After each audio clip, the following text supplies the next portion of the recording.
curious. I was. All right, now let's take a look at an application here. It says external application slow. Okay, so this is a problem of, let me see if my PowerPoint's working or not. Yes, disable it now, please. So I don't know if I have a verbiage for that or not, so let me just check real quick. No, I don't, so I'll just tell you verbally. So this is an application where a branch user connects to an external third-party service. So the 10.10.10 is somewhere else, somewhere on the internet. It's a SaaS service. The performance is horrendous, it's slow, and there's constant complaint of application is slow. The network is slow. Here's a trace of that application in action. Okay? So immediately something should have jumped out at you, but let's follow my workflow because rules are rules. It's small. So we know there's no IPsec involved because there's 1514. I see that. Okay. I also see if I move this over a little bit. So let me move this window over a little bit. Sorry. Now keep in mind these are filtered, right? So this is a cooking show with all the ingredients laid out. But even in the sea of a huge trace file, this does work, but it takes training, okay? So that's why I keep harping on it. So there are a couple things that's interesting. There's some Windows updates. There's it doesn't seem that chatty because I don't see as many push bits being set. Not yet, anyway. It might be over to the right hand side of the screen. So let's do TCP analysis.flag. Sure enough, there's only one TCP Windows update. Keep in mind, Windows update falls into two categories. I could care less. It's just updating you. Or it could be it reached such a low point that it updated you. Then you need to worry about that. Okay? Obviously, if it's zero window, you need to worry about that. Unless it's an application that uses zero windows to shut you up while it's getting ready. I've seen that before. Okay? And you can only find that out by talking to the developer of that application or empirically find out because it happens all the time. When a user connects first thing in the morning, zero window, zero window, zero window, zero window, zero window, boom, it comes up. Okay. How many of you have a car Uconnect type service where you can remotely, using your phone app, unlock, honk the horn, right? Anybody else have that service? Modern? No? Okay. It'll probably be prevalent, good and bad, because it's already been shown to be hackable. But one of the things that I complained about was, why does it take so damn long? And do a packet capture of your service, and you might see zero windows coming back. I'm like, crap, what is this? And I happened to meet one of the guys from a large car auto manufacturing, because there's some, anyway, so I was talking to him and I complained. These apps suck because they're zero windowing me, it takes so long, how can it take long? And he said, Hansang, what don't you have in a car? Running electricity. What can't you do in a car? Have an application that's up and running 7x24, eating up battery time. So what happens in those apps is you're doing wake on LAN, essentially. So the application is completely dormant, so it won't eat up your battery. And then when you can try to connect to it, it does wake on LAN. It may or may not give you zero window to say, be quiet, I'm taking 30 seconds to boot up, and then the application works. Okay? So again, when you do packet capture, these are things that you can find out. All right? So this is TCP window size. We'll go into it in a second.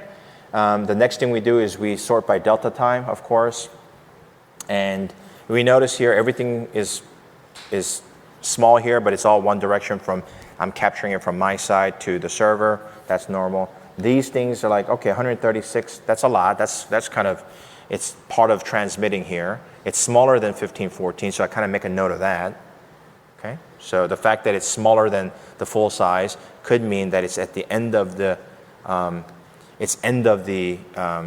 the bucket of data that I'm transferring, and I would know that typically because you're going to see when they flush the buffer, you're going to see a push bit. This one doesn't have a push bit, so it's not flushing the buffer. So I make a note of that. That's interesting to me. Okay, I might want to come back and look at this guy. The most obvious one is this guy here, because why? It took 16 seconds, and it's not just an acknowledgement. It's some data coming back. Everybody see that? So there's 17 seconds of delay, essentially. And am I recording? Yeah, I'm recording. Yeah. I'm going to just double check because.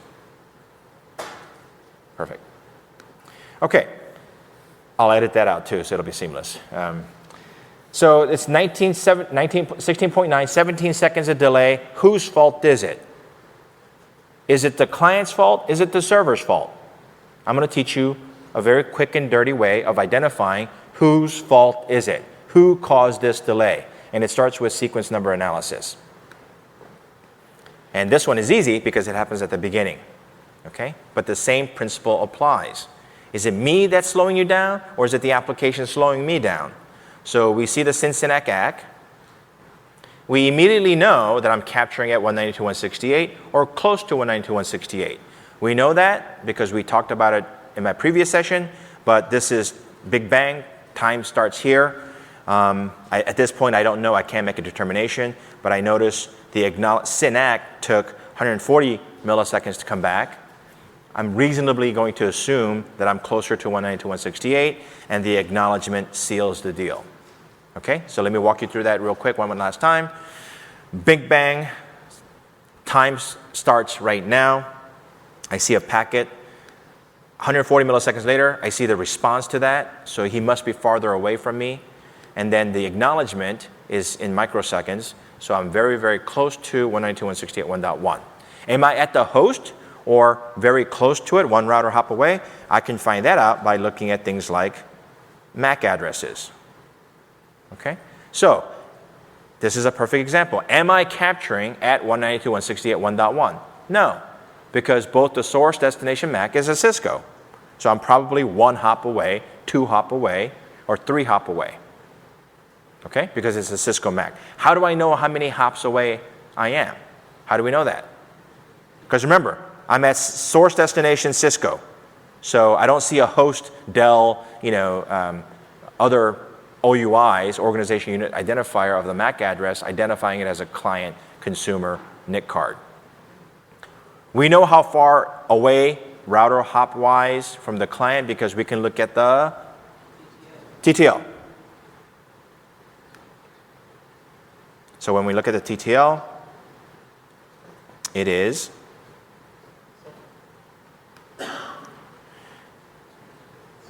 62. So how many hops away do you think I am, reasonably? It probably started at 64, right? It could be 128, but not likely, because that's 60 some odd hops. So I'm 2 hops away, okay? But modern day routers, hop counts don't mean anything. So when someone says there are too many hops, slap them, because modern day networking doesn't matter. It's about the latency. Do you care if you go through 10 routers or 5 routers or 1 router if the latency is measured in microseconds? No, of course not, okay? So don't worry about hop counts. What they really mean is end-to-end latency. That's what they mean. All right, so I've created a connection. And then let's close out the internet protocol. And I sent 411 bytes of data, okay? I know that because there's a length here, and I know that because of my sequence number. So I sent the server some amount of data, and what happened here? He acknowledged me, right? He acknowledged me with packet number 4. He acknowledged me because I know that the next expected sequence number matches the acknowledgement. That's the rule. The next expected sequence number should match the acknowledgement number. That's how we keep track of things, okay? Incidentally, when you see the ACK number come back, what does the TCP stack of the sender do?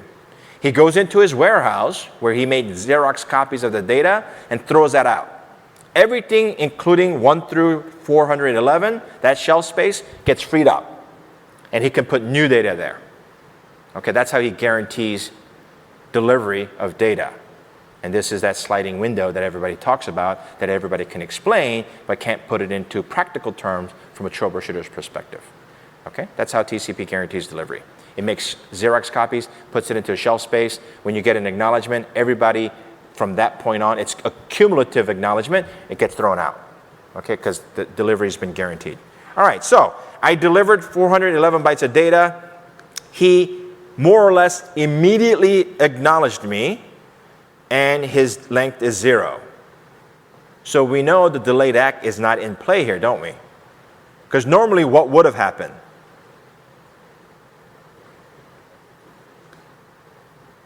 This goes back to the earlier conversation of, I sent the push bit up, told the application this is important, hurry up and give it to your application, and I didn't wait for delayed acknowledgement, I got an ACK right back. But it's 0.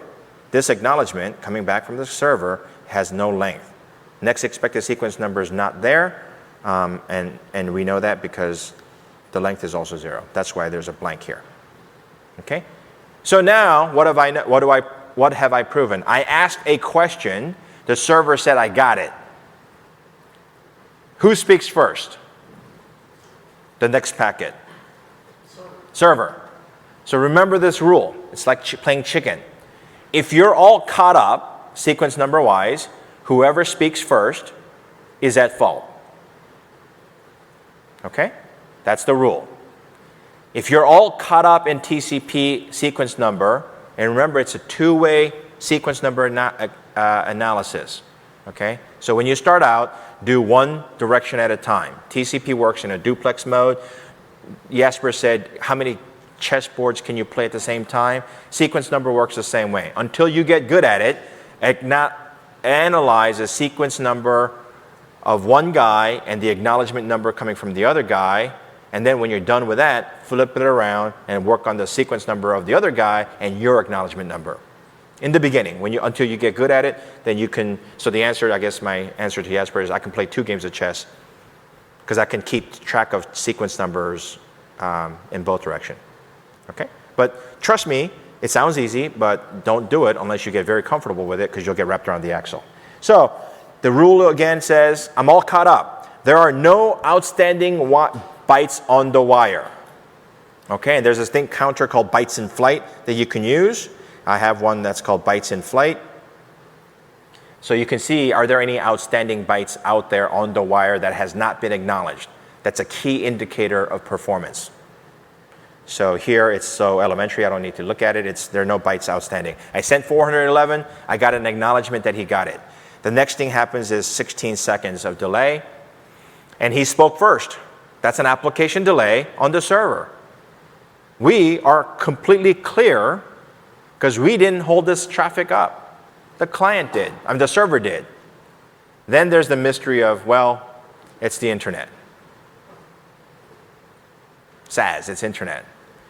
And what if the vendor says, I think I sent you like 10 packets, never got there because it's the internet, and it finally came through. And I said, 16, 17 seconds? Because I can go to Mars and back in 17 seconds. Well, not 17 seconds, but I can go to Australia and back 50, 60 times for sure. Okay? But it is the internet.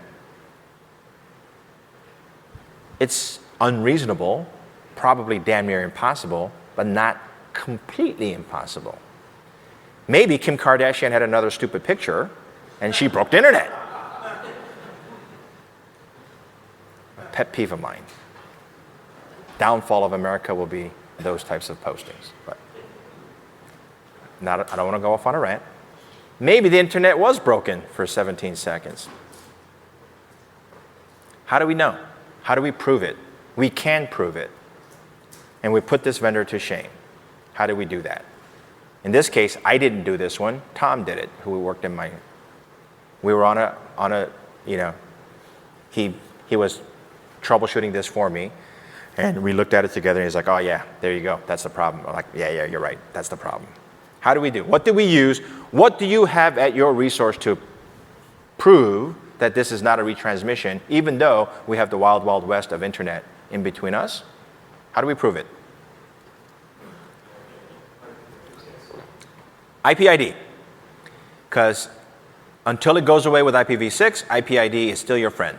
It's not 100% guarantee, but it's reasonable to conclude that this was not a problem of 17 seconds worth of packet loss. How do we do it? We look at the IP ID here. Okay? And I can bring up the IP ID column here, which is right here, and I'll do that. You can see the IP identification field magically show up. So here at this, so let's actually start from the beginning. 17047, that's my IP ID. Remember, it can increment by 2 or 1, okay? Or not at all. That's the problem with the IP ID. The next one is 17048. So we know from here to here, they're contiguous. 2 cars went through the toll booth. Think of it that way. The IP ID is a toll booth collector. However many lanes and each lane is a TCP socket, TCP program running, you go through a single toll booth collector. And that toll booth collector gives you a ticket, and it's sequential. It may go by 2, but more often than not, it goes up by 1. So even though you got 4 applications running simultaneously, they all go through the same IP stack, and there's only one toll booth collector giving you out tickets. Okay? So if all of a sudden we see that this went from 17047 to 40,000, that other server was pretty busy, because between the time I saw packet number 2 and packet number 5, he had another 20,000 customers go through his lane, and I popped into that lane and got my ticket. Okay? However, the problem with IP IDs, I cannot tell if I wrapped around, right? Because it's just 64,000 is the limit, I guess, and so it's going to wrap around, and you won't know, but you can know. You're doing analysis, you get a feel for it. Okay, you're going to start to pick up on these patterns. So at least I know in this case, positively, that server is not talking to anyone else but me. And the 16 seconds of delay, what's his IP ID? It incremented by 1. So in that 17 seconds, was that remote server talking to anyone else but me? No. So what's the problem with that scenario? So take your head out of the package for a second. And this is an application that's being hosted in a SaaS-like offering. It's slow. Remember, that's the original problem ticket, right?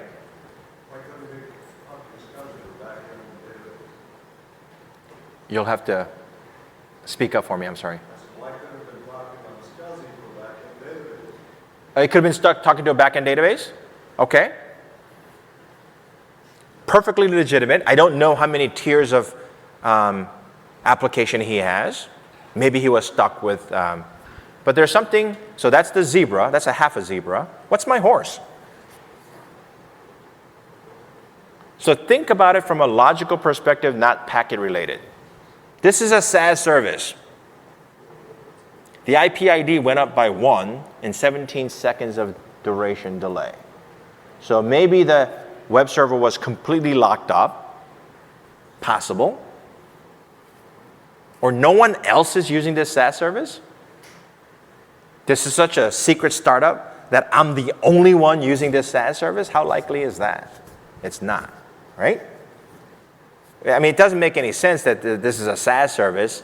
And so we called them and said, hey, am I in a dedicated virtual instance? And they said, no.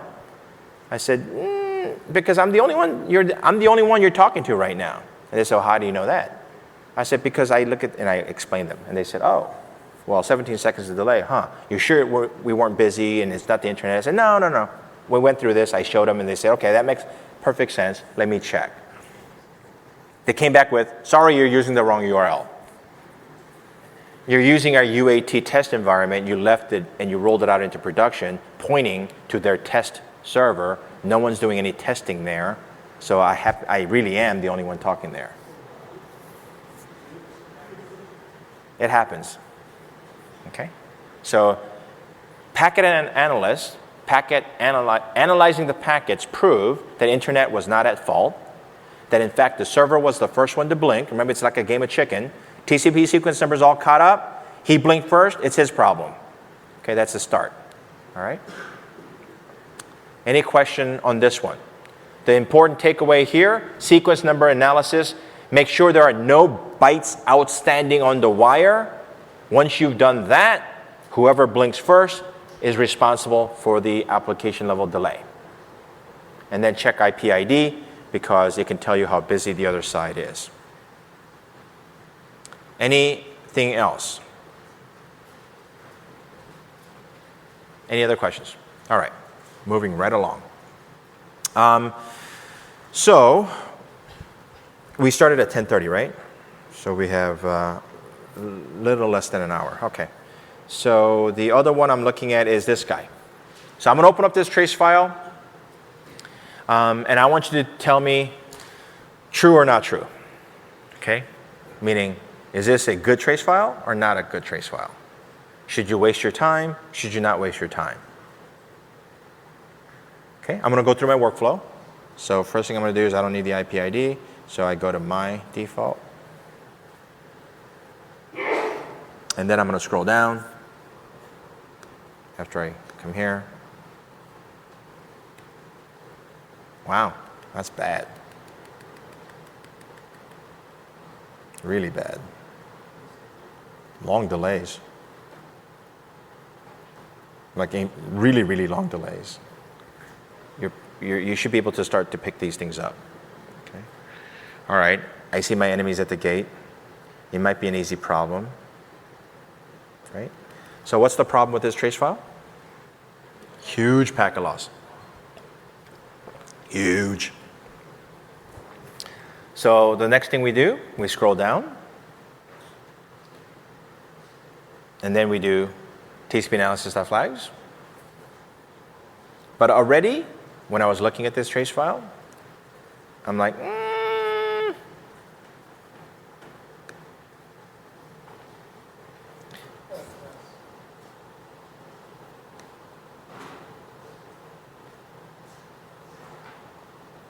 there is no way in hell an application will work with this much packet loss. Just not possible. Nothing will work. 3% packet loss is a monumental number. 1% packet loss is huge. And if I scroll down here, although because of non-native resolution, you can kind of see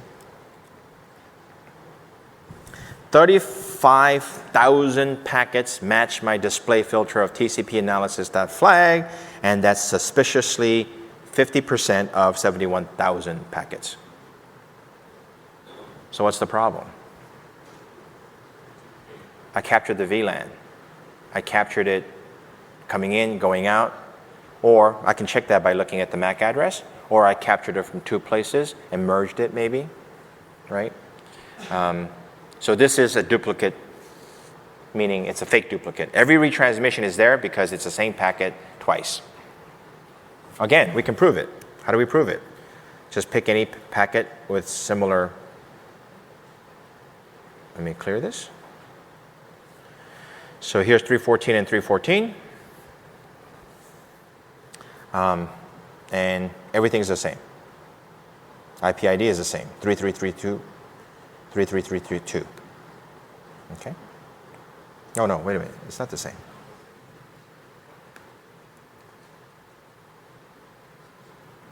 Wait, what happened?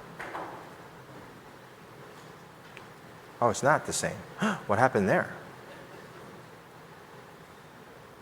What do you think happened there? So here, this is a retransmission, and it's here. The IP ID is different. Crap, maybe this is a real IP address problem. Let's check. Boy, sure seems like a duplicate. Same packet size, again and again, but the IP ID is different. See?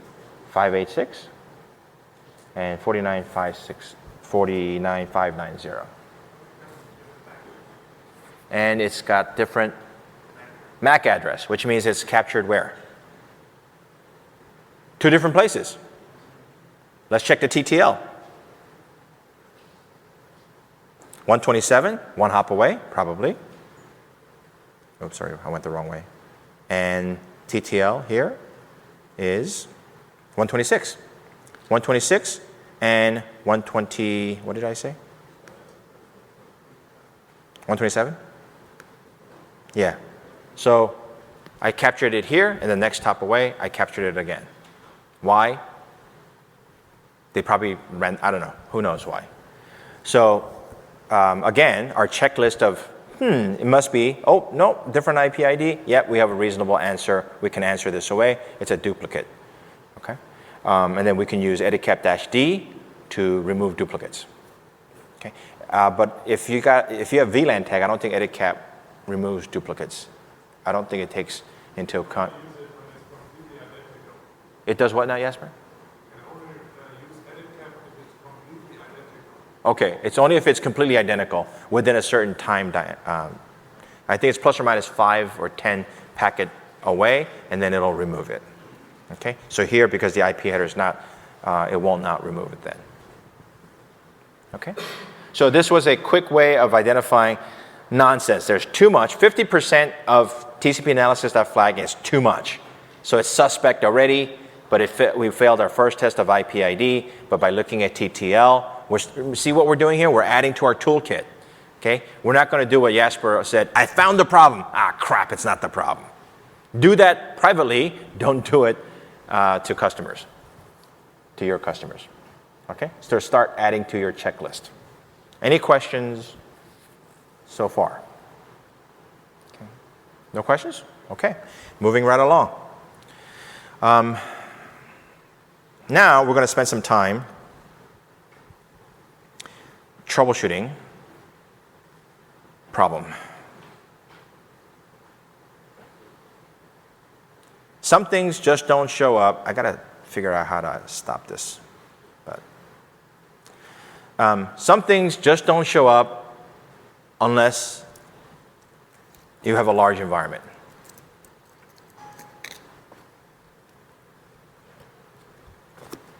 Here's a problem of, let me set the stage for you. 22,000 users across all of North America, and the browser has a home page. Okay, it's there. When you open up a browser, it goes to the home page. And there's random lockups, random slowdowns. Sometimes it completes, sometimes it doesn't. Sometimes they click on it, sometimes it works, sometimes it doesn't. And it happened on a Monday. Always happens on a Monday because you make changes on a weekend. So this problem was occurring, but it wasn't so bad, right? Because yes, the page stops loading. You click refresh.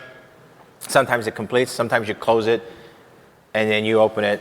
So people got used to doing that for a couple of days until enough people complained. And then it got bubbled up very, very quickly. What I call the death by 1,000 paper cut. First 2 paper cuts is annoying. 100th one starts to really get annoying. After the 1,000th one, you're dead. You bleed out. So we have 1,000 paper cuts in the tune of 22,000 users complaining about intermittent slowness to their home page. And they all log in. What do we know about a home page? They usually walk in, they turn on the computer, and they log in. So it's going to happen in a short amount of time, right? They show up at 8, 8:30, 9, whatever the case might be. It's an East Coast company, so they tend to show up a little earlier than here. I'm just kidding. Kidding. So this is the layout. We have typical branch, wide area network of multiple, doesn't matter, coming to a load balancer somewhere in the data center, going to a back-end web server. Okay? And there's source NAT involved in this.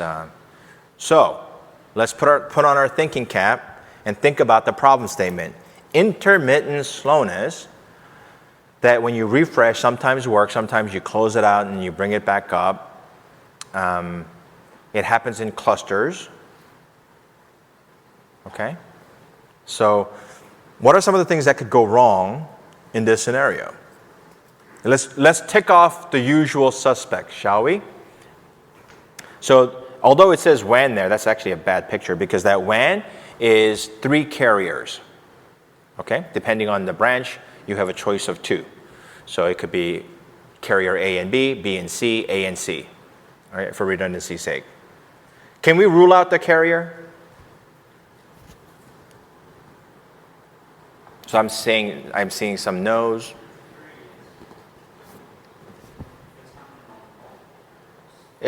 So I think I heard it can't happen on 3 different carriers. Is that? Well, in theory, you've got users from every branch having the exact same problem. There's no commonality of all carriers except on your end. Right. So let me repeat that comment. If it's occurring across all branch, all users, chances are it's not the carrier because all 3 carriers cannot have the same problem.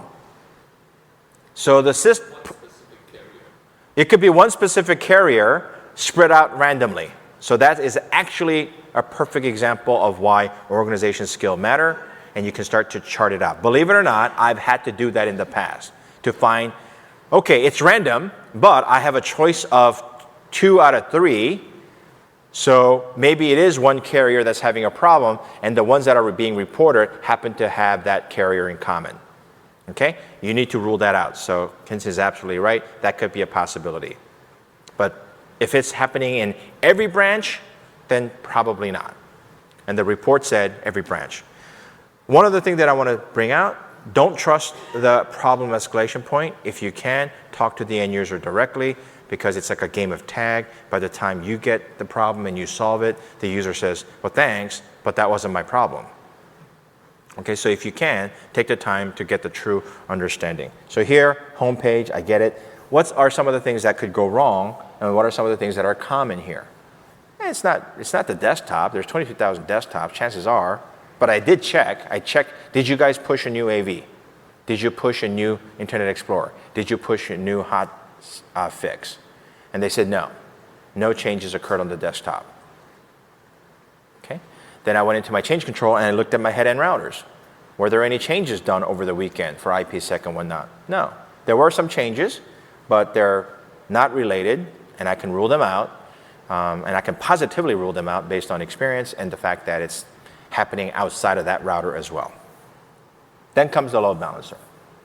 It is the one thing that's in common. It is doing source natting. It is 22,000 users. You put that together, and what do you have?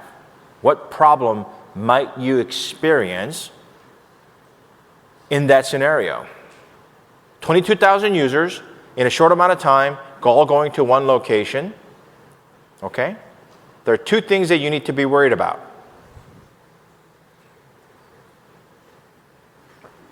And I'll give you the first one because it's a freebie.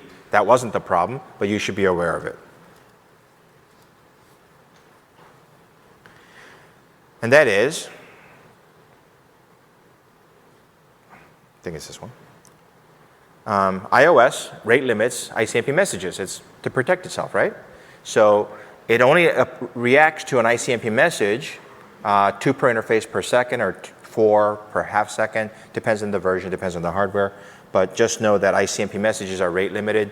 And if you have 100 people coming to the same interface and you need to do ICMP type 3 code 4, packet too large requires fragmentation, it won't do it because it doesn't want to answer 400 packet too large requires fragmentation to protect itself. Okay? So it has to happen within 1 second.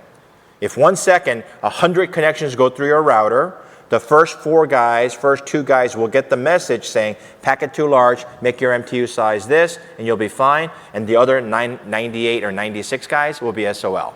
It will not work. Okay? When does this manifest itself? It manifests itself when you have this type of design, where you have one choke point, and all the users are coming from one server going out to disparate locations, but this is a common choke point. The router that's in front of this guy needs to handle potentially all these ICMP messages saying, packet too large, make it smaller, make it smaller, make it smaller, make it smaller, and I can only do that 2 to 4 times a second. Everybody else is SOL. Rule that out. Okay? You can rule that out by reading, just Google for ICMP unreachable, and there's you can make it respond every 10 milliseconds or 50 milliseconds. Okay? So, just a design tip, because a lot of us are networking folks in here. If you have a WAN head-end router connected to a lot of users and you have a common service being offered up through that router, and you have a GRE or IPsec tunnel, you should have this statement as best practice. Okay, ICMP rate limit, type 3 code 4, 100 milliseconds, 50 milliseconds, whatever you're comfortable with. Otherwise, you're going to have mysterious failure. In this case, log onto the router, you can do show IP traffic, and it'll give you an ICMP message of how many times it did it. So you can, by typing show IP traffic, you can rule it out. Okay? So I did. I ruled it out. Then comes load balancer. He's natting. If he's natting, in reality, this is not what's happening.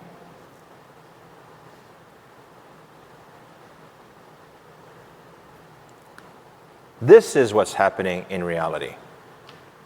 Okay, so let me orient you to this. On the left side, we have branch 1 client and branch 2 client over here. So 2, 10, there are 800 of these, 22,000 users. They go to the VIP address of 172.16.10.10. Very common design. Who then source nets it to say, look, server, you talk to me and me only, and my address is 172.16.2020. Going to a server here. Okay? So the chain of TCP connection looks something like this. 10.2.53.102 to 172.16.10.10. The load balancer says, got you, that's my front end connection.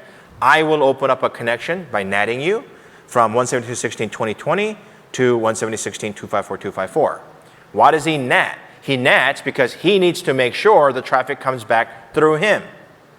Okay? 2 ways to do that. You source NAT or you make the load balancer the gateway for the server. Those are the 2 techniques. You have to attract the traffic coming back to the load balancer. Okay? So if you make the server's gateway this guy, of course the packet's going to come back here. In that case, you don't need to source NAT it. But in this case, this was a couple of hops away from the server, so it's source NATing. So let me rephrase the problem statement. 20,000 users by time zone, east, central, mountain, Pacific, are coming in. So, figure 5,000 per. It's actually more like, no offense, but concentrated on east and west coast. So a huge army of people are logging in the morning, turning on their computer in a short amount of time. They all go to the home page automatically, no choice. Goes to the load balancer, who then source nets, goes to the server. What are the likely things that might be happening? Yes?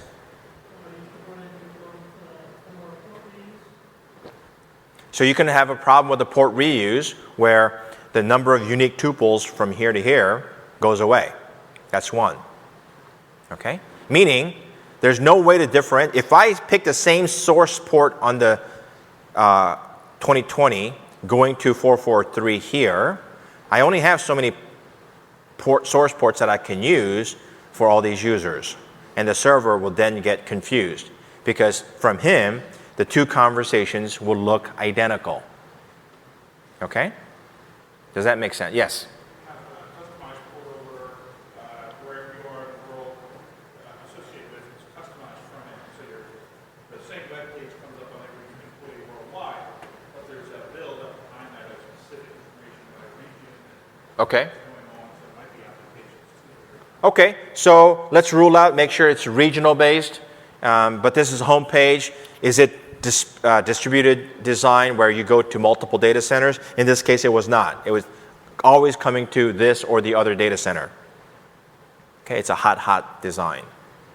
Okay, what are some of the other things that you need to be careful about on a load balancer? And this is actually very common. You need to know these things because these are things that are lurking in your network that's kind of been always happening, so people forget about it until you start troubleshooting deep dive and you realize, I might have a problem here that can lead to performance concerns. Okay, and that is, how many TCP connections are involved here? 2, right? So let's disregard this guy for a second. I open up a connection to here. He opens up a NATed connection to here. Yes? This is local, right? The load balancer is sitting, I know, note to self, edit that out, I don't want to get a lawsuit. So a generic load balancer, talking to some server, has a TCP connection here. Does window size matter here? From the VIP to the server? Does it matter? Window size? Not really. It's local. I can go back and forth here really fast. Right? Everybody, so if it's a local LAN, window size doesn't matter as much. It can matter if you do it 10 million times, but for the most part, it's not the first thing that you check for. What about the load balancer BIP to the client? Does the window size matter there? Absolutely it matters. Because what's the one rule that you have to have tattooed on your forehead? in reverse lettering so you can see it when you look at the mirror. The rule is you can only transfer one full window size per round trip. Okay? That's it. Rules are rules. You can only transfer one full window size per round trip. If your round trip is 1 second and you have a 64K window size, you are transferring 64 kilobytes per second. That's it. You cannot ever go more than that unless you contact your Steelhead Riverbed sales office and buy Steelheads, then we can overcome that. Commercial over. Yes? One other issue I ran into is if there's a difference between NSS using the front side and the back side. Okay. So, different MSS. Okay? Now, why would different MSS come into play? Because I don't have an IPsec tunnel here, right? But I might have an IPsec tunnel here, which means I have to account for GRE, ESP, and authenticate AH, depending on your IPsec design. Okay? But how does the load balancer deal with that? It deals with it usually okay because it's a stream. Remember what I said TCP is a stream? There's no beginning, there's no end. There's just a constant stream of data. So the constant stream of data goes into the load balancer. He then puts it back out to the server side, and the IP Ethernet packetizes it and puts it onto the server side. So usually the MSS will not cause you as much of a problem until it rears its ugly head, and it looks like you've ran into this before, and it can bite you in the butt, especially when you start to troubleshoot retransmissions that could be causing here, retransmissions that could be happening here, or selective acknowledgement being turned on here, or maybe not here, for example.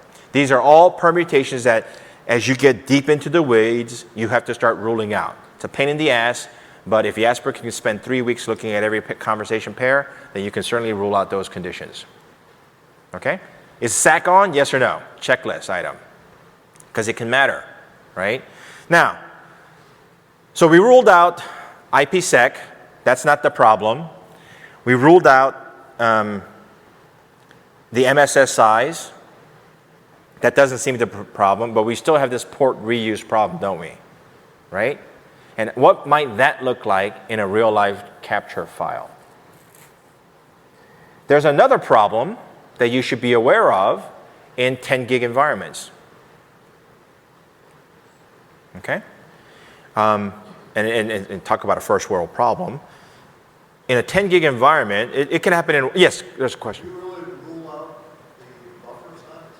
Oh. Because the reason I say that is because on load balancers, at least one reason our enterprise, depending on how they set up that profile, if they got a WAN profile going outside and they put that same profile inside, you could have double the 64Ks going on both sides, which brings up the buffer, which once I got full, could release more.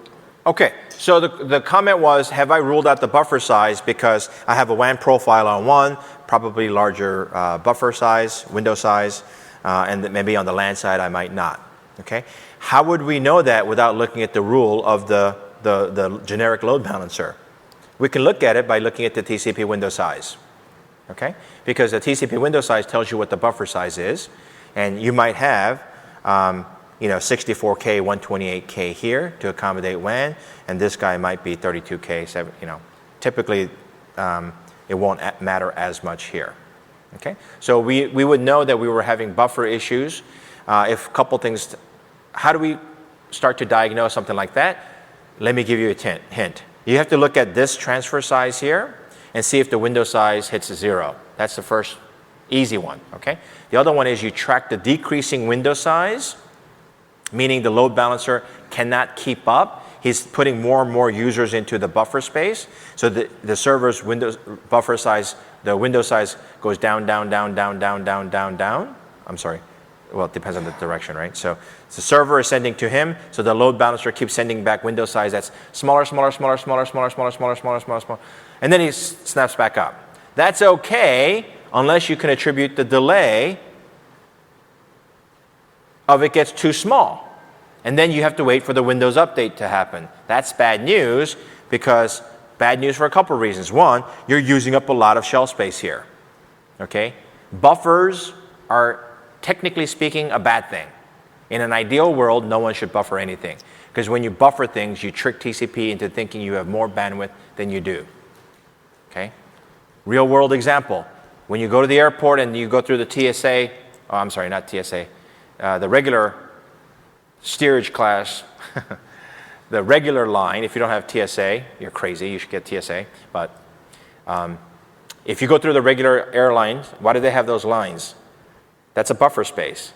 Okay, so you can hold more. So the problem with that is, it takes, even though it's only 50 feet from you to the X-ray machine, you have to go through 100, 200 feet of it because they're buffering you. So it's making room where room doesn't exist. Same thing happens with TCP. So before you make the buffers too big, just think to yourself, remind yourself, you may be making things worse. Okay? If you're already congested, increasing buffer will make things worse, not better. It's counterintuitive, but it's like saying, you know what? I'm going through the Oakland Bay Bridge. There's always traffic there. Let me double the lanes.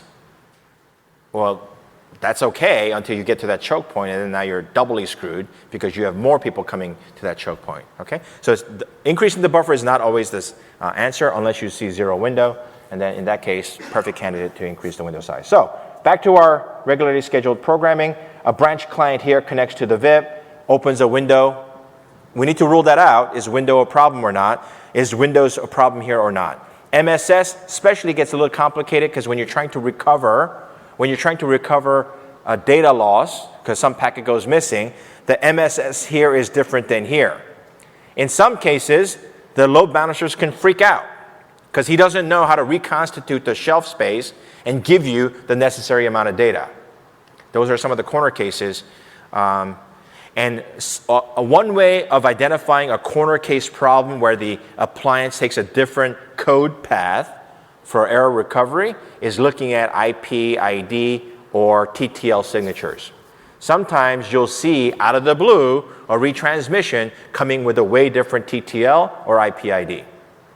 That means inside that box, the error recovery mechanism went off the well-optimized path and took on a different process or different code path, and that's why it has a different TTL signatures. Okay? So on things like appliances, that does happen. NAS, it can happen. And I wanted to get to that trace file, but chances are that's another whole day session, so I won't. But that's another way of identifying, am I taking a non-optimized code path by looking at TTL signatures? The other one that I mentioned was, so we did the MSS. The other problem that's lurking as we get to 10 gig is how many bytes do I have for sequence numbers? Anybody know? What's the largest number that I can represent with a sequence number if I count from 0? 4 billion, right? In a 10 gig, how long does it take to transfer 10 gig? Like that. So then there's a thing called PAWS, protection against wraparound sequence numbers. Okay? So you don't readily see it now, but trust me, as 40 gigs become popular, if you transfer a large amount of data, the sequence number wraps around, and you have to make sure TCP doesn't freak out. Because imagine what happens. Sequence number represents what? Sequence number represents amount of data transferred. It has nothing to do with packets. It's how much data am I transferring. That's all sequence number is. So I'm transferring, and I'm up to 4 billion. And all of a sudden, I send 10? What the hell happened? Massive packet loss just happened. I was into 4 billion, now you're back into 10. So there's a thing called protection against wraparound sequence numbers. Not common, but something to be aware of. Okay? So in this case, that's not it. That's not happening. Sequence number, yes? One of the things we're concerned about if we use situation. Can you speak? I'm sorry, can you speak up? Sorry, if we're worried about port reuse, another thing that we can ask about the load balancer is whether he's doing TCP connection on the back end. If he's got multiple requests coming in from the front side, is he using a single back-end connection to that website? Oh, okay. Gotcha. So you're saying there's a long-lived connection that he's pipelining. That's what you're talking about, right? That's what we should ask. Okay. So So the thing is, it's kind of like a middleware, right? I open up a connection between the load balancer and the server. I keep that connection open, and then I just pipeline people's requests through it. So that's very common between like middleware, MQ, WebSpheres of the world to the database, right? So that's something we can rule out. We can rule that out very, very quickly because I can look at the TCP connection coming in and same TCP connection going out, and there's an equal number of it. Okay? So good point there. All right, so should we look at the packet trace and see what greeted me on a Monday morning?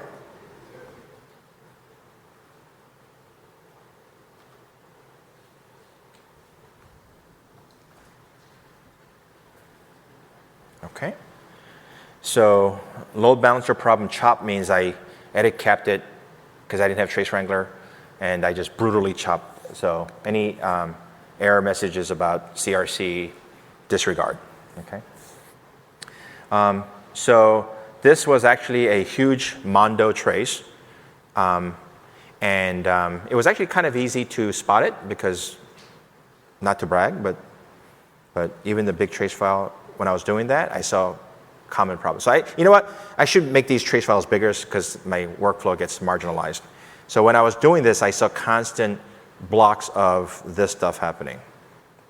Okay, and I also saw this churning as well, but in a way that I didn't like. Okay, so all right, retransmissions, packet loss, I get it. Maybe, to Kinson's point, we have one carrier of the three that's having a problem. Possible. So the next thing I do, TCP analysis.flag, sure enough, I have packet unseen, okay, retransmissions. So when it sees retransmissions, I ruled out a fake retransmission like earlier, that means I have packet loss, okay? If you see DUPAC 1, DUPAC 2, DUPAC 3, the guy is telling you 3 times in a row that, hey, you gave me something, but I'm really missing, there's a hole there, okay? And then followed by fast retransmission. TCP acknowledge unseen segment means that you must have sent the packet unbeknownst to me because my acknowledgement number was higher than what I was tracking. I'm expecting you to acknowledge with 1,000, but yet you acknowledged 2,000. I didn't see the additional 1,000 packets go in your direction, but since you incremented your acknowledgement counter, you must have gotten it, so I'll just let you know that I didn't see the segment, but you've acknowledged something that I didn't see. That's what Wireshark is telling you there. Change cipher spec because it's SSL, but it's chopped, so it's not an SSL problem, although we did have to rule out an potential SSL problem. Okay. What else here?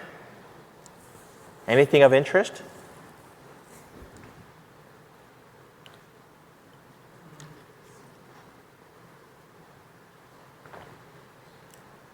So as I'm scrolling down this TCP analysis.flag, even though it's too short and I can't scroll down, but in the real world, that's what I did. I scrolled down. And I look for that, you remember that Neo's cat or Matrix cat thing happening? And you do get clued into things like that. What's the one here that you go, I think I'm almost close to root cause. Port number reused. The exact thing that we were concerned about. Who's sending the port number reuse? Who sent the port number? I'm sorry, let me rephrase that. Why did Wireshark tell us that someone is maybe having a problem because of port number reused? Because there is no message called ICMP port reused, right? So it's inaccurate to say who sent it. Wireshark made a note that port number is being reused between what addresses? 254 and 2020. 2020 to 254, port number was reused. Let's go back to our diagram. And it's 254 the server to 2020. 2020, 254. So the very same place where we thought we might have a problem, where all these clients are coming in and it's being natted to one tuple, right? The 2020 to 254, I now have my first half smoking gun. The server said, oh, you know what? You reuse this port number. That's what the server is telling you. Okay, it makes sense? So now let's step through this trace. And what I'm going to do is, I did it already. Notice my sequence number starts at 0 here. And there is no such thing as a 0 sequence number, because if I highlight the sequence number here, on the bottom, you see it highlighted as 99F52FE4, right? Sequence number highlighted, and that's because there is no sequence number of 0. Okay? Although technically, maybe you could have it. So I may have to go off and figure out if, because it's a initial sequence number. It's some random starting point out of 4 billion numbers that I can choose. That's all that sequence number is, initial sequence number. So it started out 99F5 2FE4. F5 being a random hexadecimal, not related to the troubleshooting scenario in any way, shape, or form. That was odd. All right, so let's clear this. So when you're troubleshooting a load balancer, when you're troubleshooting a firewall, when you're troubleshooting a steelhead maybe, when you're troubleshooting a TCP proxy of some sort, general practice is to not use relative sequence numbers because it can hide things from you. Because if you both start at relative 0 to 0, you may not know that there is in fact a problem. Okay? So just as another thing to add to your toolkit, I think Christian says he never uses relative sequence number. I do, I'm lazy, but go to real sequence number. Okay? So that's your toolkit. When you're troubleshooting proxies, TCP, things that terminate TCP connections, go to real sequence numbers. So I have a handy dandy real sequence numbers. Yep, there it is. Okay. Now my screen is much busier, and that's hence the reason why people use relative sequence numbers, because there was a time where you train your eye to look at the last 4 or 5 digits and ignore the first part, okay, until relative sequence numbers came around. All right, so let's follow this conversation, shall we? Okay, so this is a SYN from 102 to 10.10. Keep in mind, 10.10 is the front end of the load balancer. 2020 is the back end of the load balancer, and 254 is the server. Everybody got that? So 1010 front end, 2020 back end, and then the random 10 dot address from the client. Why didn't I make this 192.168? Because I didn't have Trace Wrangler at the time, and I didn't feel like editing hex. So maybe I'll update this with 192.168. So 10.10 front end, 2020 back end, 254 server. Got it. So some client is opening on a connection to the front end, and what happens immediately after that? A SYN connection happens from the back end, 2020, to the server. I've now completed my circuit. I went from the client to the front end, 1010, and then in 900, so almost 1 millisecond later, the generic load balancer, 2020, back end conversation went to the server. So far, so good. Okay, and we used source port number 3503. Why did 2020 use source port of 3503? He mirrored the original connection coming in. Okay, everybody see that? So the client used source port of 3503 and went to 443 because it's encrypted naturally. And the generic load balancer reflected that source port number 3503 and went to the destination 254254. Okay? Now, this is the first hint of, uh-oh, that can't be good. Now we know why the port reuse message happened between the 2020 and 254254. Why is it not good? What's my problem scenario? What's my environment look like? How many users do I have? 20,000, 22,000, even by a time zone perspective? Most operating systems starts a random source port number. Yes, that's true. But there's a range, isn't there? Everybody has the same starting and goes through a number of range and then wraps back around and does it again. If you have 22,000 users doing it, I can pretty much tell you that the range does not have 22,000 ephemeral ports to go through. Okay? Meaning, let's say we all decide to connect to Amazon right now. Okay? And we all decide to start with 3503 as our starting ephemeral port number. And we all hit Amazon right now. And it's okay, because we all have unique IP addresses. The tuple is unique. The source IP is fine. It's okay. But what happens in my scenario? It gets what? Natted. So now change the scenario around. All of us go through a proxy, and we connect through Amazon through this proxy, who's natting us, who decided to use our source port. So I start with 3503, 3504, 5 maybe, plus or minus, but I'm guaranteed that one of us will use the same source port number. That's going to end up on the generic load balancer or the proxy, and then he reflects my source port number and talks to the server. What happens? What does the world, that tuple, look like from the server's perspective? It's the same conversation. But is it the same conversation? Of course not. It's two independent streams being accidentally muxed into one conversation. So what does that look like in a TCP trace, and how do you identify that? Well, port reused is one example, but what if you didn't have a SYN? What if you didn't have that? Let's take a look. Let's continue to follow step by step sequence number analysis, but we have to do 2 sets of them, okay?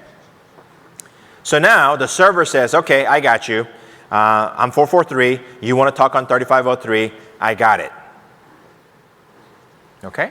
So this is a SYN-ACK coming back. The load balancer, he's talking to the back end of the load balancer, and then the front end of the load balancer says, let me reflect that back to the client, the guy that originally started the 102 here. So 102 talks to the front end talks to the server talks to the back end, the front end talks to the client. That's a mouthful. Got it? Good. Then 102 says, okay, I got you, I got the ACK, we're good to go. And the back end of the load balancer says, the client says he got it, we're good to go. Circuit is now completely open in both ways. And 102 says, hey, do something for me. Okay, this is probably a get homepage URL. And I start from 3503, go to the source port 443. The back end of the generic load balancer says, hey, the guy wants to do this. Okay, and this is my port number, and the server says, no problem. I'll give you, I got that, working on it. The front end says, hey, he got it, he's working on it. And the server says, here you go, and gives it to the back end. The front end then reflects that to the client. So far, so good. The sequence number will all match. Everything is good. Life is good. Okay? Now, the client then says, okay, do me a favor, please.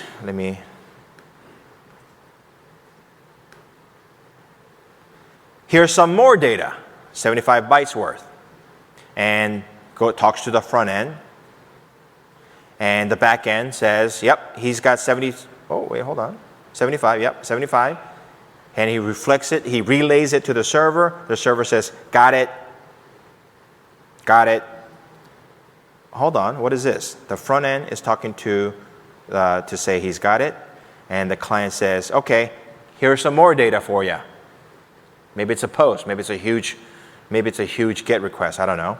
Gives it, so 1460 worth of data. 1460 worth of data goes from the back end to the load balance, to the server. The client says, here's some more to the front end. And the back end says, here's some more. Life is good. He says, I got it. I'm all caught up to my acknowledgement number of 8668, which happens to be the next expected sequence number, 8668. The server says, I'm all caught up. I'm good. Okay, everybody see that? All right. Then the client, and then the server says, here you go, here's some data, 1460's worth of data. who then sends it to him, who then says, I got some more for you. The front end says, I got some more for you. Server says, still got more. I still got more. I still got more. I still got more. And we do this. Traffic is coming in, going out. Traffic is coming back, going back out to the client. Life is good until what happens? Let's scroll down. Until this happens.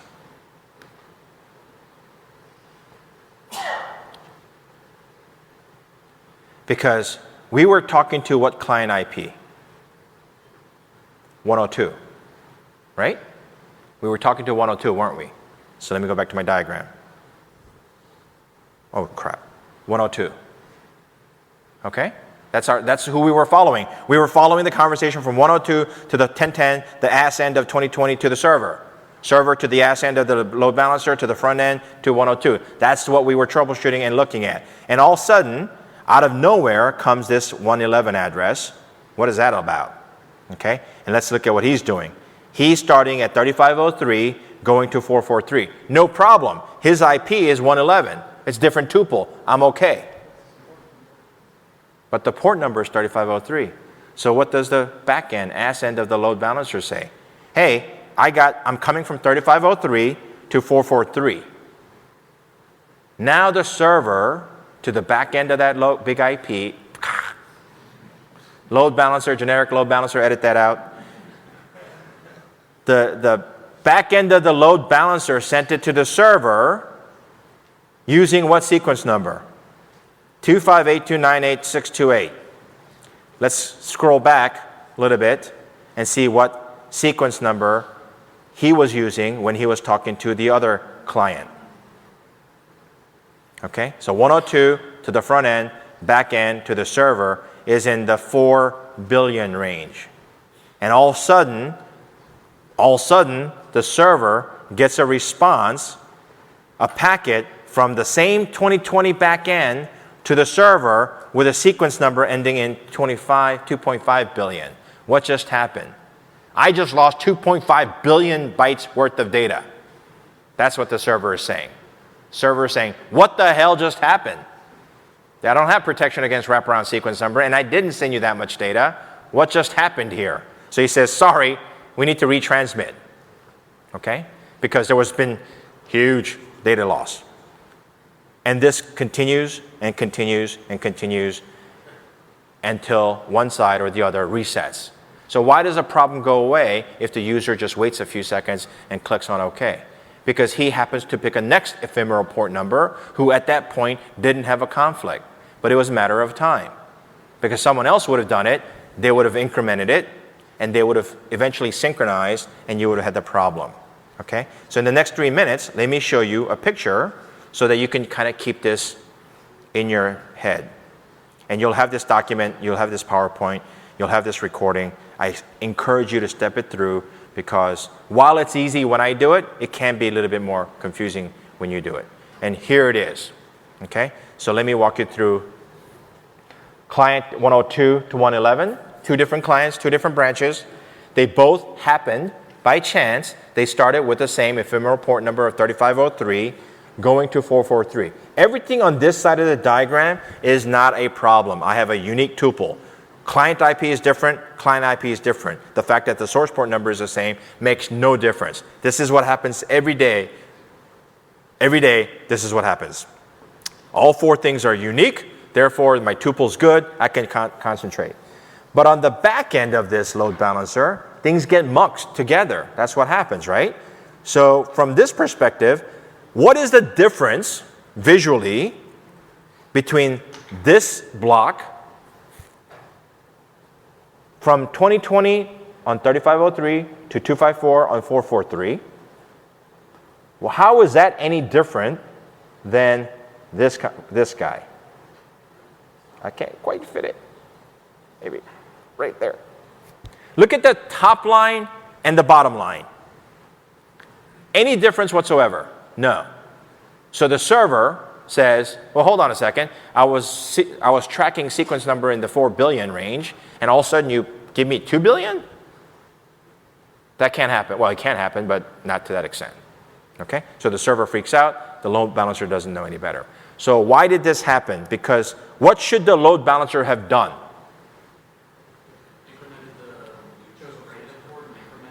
Okay, so one way is to randomize the back-end port number connecting to the server. Okay? As long as some random port number here matches the front end, that's how NATs work, right? You keep track of the source and you stitch it back together. So if this guy had used not 3503 but 4000 and this guy used 5000, no problem whatsoever. But what the load balancer cannot do is reuse that port because you mux it. Okay? Does that make sense? And with that, my time is up. I just wanted to thank you guys. Don't forget to do this survey. And all of this is available, recording. And I want you to sit through and look at not only this trace, but if it gets confusing, I'll have this up there as well, which is just a TCP handshake only. So it's much easier to follow through of sequences opening up and closing.